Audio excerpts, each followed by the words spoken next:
آتیناہ الحکمت، ہم نے اسے حکمت عطا فرمائی۔ حکمت کسے کہتے ہیں؟ حکمت کا ایک معنی ہوتا ہے دانائی، عقل مندی، دانش مندی۔ عقل مندی، دانش مندی، اس کو حکمت کہا جاتا ہے۔ عقل مندی کا معیار ہمارے ہاں کچھ اور ہے، لیکن اللہ تعالیٰ اور اس کے رسول علیہ السلام کی نظر میں عقل مندی کچھ اور چیز ہے۔ ہم عقل مندی اس کو سمجھتے ہیں کہ جو آدمی سب سے زیادہ تیز تراز ہوتا ہے زبان کے اعتبار سے، دنیاوی معاملات میں، لین دین کے معاملے میں جو آدمی تیز ہوتا ہے ہم کہتے ہیں یار بڑا عقل مند آدمی ہے۔ یا اگر کوئی آدمی کسی کو چونا لگانے میں کامیاب ہو گیا، کسی کو دھوکہ دینے میں کامیاب ہو گیا، فراڈ کرنے میں کامیاب ہو گیا، ہم کہتے ہیں یار بڑا عقل مند آدمی ہے۔ ہمارے ہاں عقل مندی کا معیار یہ ہے، لیکن اللہ تعالیٰ اور اس کے رسول علیہ السلام کی نظر میں عقل مندی کا معیار کیا ہے؟ میں چند اس کے معاملے میں باتیں عرض کروں گا کہ اللہ تعالیٰ کی نظر میں عقل مند کون ہے، اور رسول پاک علیہ السلام کی نظر میں عقل مند کون ہے، اور ہماری نظر میں عقل مندی کیا چیز ہے۔ اللہ تعالیٰ نے قرآن مجید میں کئی جگہ پر عقل مندوں کی نشانیاں بیان فرمائی ہیں، جیسے سورہ نساء میں فرمایا الذین یذکرون اللہ قیاما وقعودا وعلی جنوبہم ویتفکرون فی خلق السماوات والارض۔ ارشاد فرمایا کہ عقل مند لوگوں کی ایک علامت یہ ہوتی ہے، جو اللہ کے حضور عقل مند ہے اس کی ایک علامت یہ ہوتی ہے کہ وہ کھڑا ہو یا بیٹھا ہو یا لیٹا ہو، ہر حال میں اللہ کا ذکر کرتا ہے۔ عقل مند آدمی اللہ کے حضور وہ ہے، دنیاوی بات نہیں ہو رہی، اللہ تعالیٰ کی نظر میں جو عقل مند آدمی ہے وہ ہے، اس کی ایک نشانی یہ ہے کہ وہ ہر حال میں اپنے رب کو یاد رکھتا ہے، وہ ہر حال میں اللہ تعالیٰ کا ذکر کرتا ہے، کھڑا ہو، بیٹھا ہو یا لیٹا ہو۔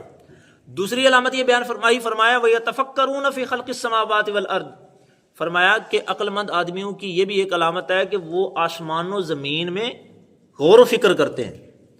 آسمان و زمین میں جو اللہ تعالیٰ کی مخلوقات ہیں اس بارے میں غور و فکر کرتے ہیں کہ اللہ تعالیٰ نے آسمان بنایا، زمین بنائی، چاند بنائے، ستارے بنائے، اور کتنی مخلوقات اللہ تعالیٰ نے پیدا فرمائی۔ تو ہر ایک کے بارے میں اگر غور و فکر کیا جائے تو اس سے بندے کو اللہ تعالیٰ کی معرفت نصیب ہوتی ہے، اللہ تعالیٰ کی پہچان نصیب ہوتی ہے۔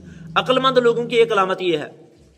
اسی طرح ایک مقام پہ اللہ کریم نے ارشاد فرمایا الذین یستمعون القول فیتبعون احسنہ اولئک الذین ہداہم اللہ واولئک هم اولو الالباب، فرمایا کہ جو لوگ اچھی بات کو کان لگا کر سنتے ہیں، جو لوگ اچھی بات کو کان لگا کر سنتے ہیں، فیتبعون احسنہ، اور پھر سنتے ہی نہیں صرف بلکہ اس پر عمل بھی کرتے ہیں، اس کے پیچھے چلتے بھی ہیں، تو فرمایا اولئک الذین ہداہم اللہ واولئک هم اولو الالباب، فرمایا کہ یہی وہ لوگ ہیں جنہیں اللہ تعالیٰ نے ہدایت عطا فرمائی، اور یہی عقل والے ہیں، یہی عقل والے ہیں۔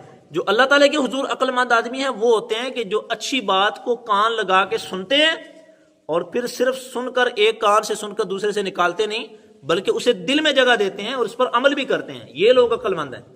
ایک مقام پہ اللہ کریم نے ارشاد فرمایا انما یتذکر اولو الالباب، فرمایا نصیحت تو عقل والے ہی قبول کرتے ہیں۔ نصیحت کو قبول کرنا، آج کل کا جو ہمارا دور ہے یہ ایسا دور ہے کہ اگر کسی آدمی کو کوئی نصیحت کر دی جائے نا کہ یار یہ نہ کرو یا اس طرح کام نہ کرو، تو وہ بندہ بعض اوقات دشمن بن جاتا ہے۔ وہ بندہ کہتا ہے بھی تمہیں کیا حق ہے میرے کاموں میں دخل دینے کا۔ نصیحت قبول کرنے کا دور ہی نہیں ہے۔ اگر کسی کو کوئی نصیحت کر بیٹھے تو اس کی شامت آ جاتی ہے کہ تمہاری مجال کیسی ہوئی میرے کام میں ٹانگ اڑانے کی۔ حالانکہ رسول پاک علیہ السلام کا دور ایسا تھا اور صحابہ کرام کا، تابعین کا دور ایسا تھا کہ وہاں پر لوگ خود حاضر ہو کر کہتے تھے کہ حضور مجھے نصیحت فرمائیں۔ آپ پچھلے بادشاہوں کی ہسٹری پڑھ لیں، خلیفہ ہارون الرشید وغیرہ بڑے بڑے اچھے بادشاہ تھے، ان کا کیا طریقہ تھا؟ وہ اللہ والوں کی مجلس میں حاضر ہوتے تھے اور حاضر ہو کر خود کہتے تھے کہ حضور ہمیں نصیحت فرمائیں، حضور ہمیں نصیحت فرمائیں، ہم کیا کریں، ہمیں کیسے چلنا چاہیے، ہمیں کیسے زندگی گزارنی چاہیے۔ لیکن بدقسمتی سے آج کا دور یہ ہے اگر کسی کو کوئی نصیحت کر دی جائے تو وہ بندہ گلے کو پڑ جاتا ہے کہ تمہاری مجال کیسی ہوئی۔ اسی لیے تو جہالت پھیلتی ہے، اسی وجہ سے تو پھر بد عملی پھیلتی ہے۔ تو اللہ کریم نے عقل مندوں کی ایک نشانی بیان فرمائی، فرمایا انما یتذکر اولو الالباب، فرمایا عقل والے لوگ ہی نصیحت کو قبول کرتے ہیں۔ تو اللہ تعالیٰ کی نظر میں عقل مند یہ لوگ ہیں جو میں نے آپ کے سامنے نشانیاں بیان فرمائی۔ اسی طرح رسول پاک علیہ الصلوۃ والسلام کی ایک حدیث پاک میں صرف عرض کروں گا۔ رسول پاک علیہ السلام فرماتے ہیں القیس من دان نفسہ وعمل لما بعد الموت، فرمایا عقل مند آدمی وہ ہے کہ جو اپنے نفس کا محاسبہ کرے، جو اپنا محاسبہ کرے، دوسروں پر انگلیاں اٹھانے کے بجائے خود اپنا محاسبہ کرے. اگر بندہ اپنے عیبوں کو دیکھنا شروع کر دے تو بندے کو کسی کے عیب نظر نہیں آئیں گے. ایک حدیث پاک میں آتا ہے، فرمایا کہ جب تم کسی کے عیب دیکھنے کا ارادہ کرو، جب کسی کے عیب بیان کرنے کا ارادہ کرو تو پھر اپنے عیب دیکھا کرو کہ میرے اندر کتنے عیب ہیں. تو فرمایا عقل مند آدمی وہ ہے جو اپنے نفس کا محاسبہ کرے، وَعَمِلَ لِمَا بَعْدَ الْمَوْتِ، اور مرنے کے بعد کے لیے عمل کرے. دنیا میں رہ کر آخرت کی تیاری کرے، قبر و حشر کی تیاری کرے، وہ بندہ عقل مند ہے. تو اللہ تعالیٰ کی بارگاہ میں دعا ہے اللہ کریم ہمیں وہ عقل مندی عطا فرمائے جو اللہ اور اس کی نظر میں عقل مندی ہے. اللہ تعالیٰ اور اس کے رسول علیہ السلام جس کو عقل مند فرماتے ہیں، اللہ کرے ہمیں وہ والی عقل مندی مل جائے، اور دنیوی عقل مندیاں نہ بھی حاصل ہوں، لیکن اصل عقل مند وہی ہے کہ جس کو اللہ تعالیٰ عقل مند کہے یا اس کا حبیب عقل مند کہے. اللہ تعالیٰ ہمیں اصلی جو عقل ہے وہ عطا فرمائے. اللہ تعالیٰ ہمیں قرآن مجید اور رسول پاک علیہ السلام کے احکامات پر، ارشادات پر، فرامین پر عمل کی توفیق عطا فرمائے. آمین بجاہ النبی الامین صلی اللہ